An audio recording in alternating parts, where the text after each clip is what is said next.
இப்போ தாய்ப்பால் கொடுக்கறதுக்கு இல்லை தாய்ப்பாலை அதிகப்படுத்துறதுக்கு நம்ம என்ன பண்ணலாம் டாக்டர்? சிம்பிளான விஷயம், பாசிட்டிவ் தாட்ஸ். நேச்சுரலாக டெலிவரின்னு ஒன்று ஆனால் அம்மாவுக்கு அந்த குழந்தைக்கான பால் நிச்சயமாக கிடைக்கும். ஈவன் ப்ரீடம் டெலிவரி என்ஐசியில் வைக்காத அளவுக்கு இருக்க பேபி இருந்துச்சுன்னா அந்த குழந்தைக்கு தேவையான நல்ல பவர்ஃபுல்லான ஹெல்த்தியான மில்க் அந்த ப்ரீடம் டெலிவரியான அம்மாவுக்கு கிடைக்கும்.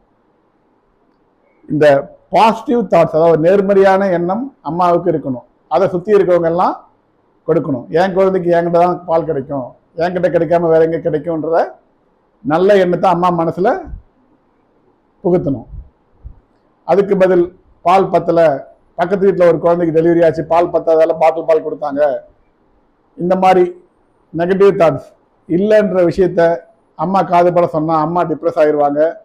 அம்மா டிப்ரெஸ் ஆகிட்டாங்கன்னா ஆட்டோமேட்டிக்காக பிரெயினில் இருக்க ஹார்மோன் லெவலில் அஃபெக்ட் ஆகி தாய்ப்பால் கொஞ்சம் கிடைக்கிறது கஷ்டமாயிடும்.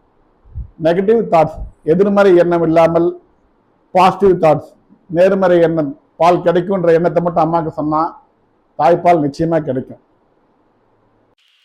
தங்களுக்கு பயனுள்ளதாக இருந்தால் மற்றவர்களுக்கு பகிரவும். Like, share and subscribe.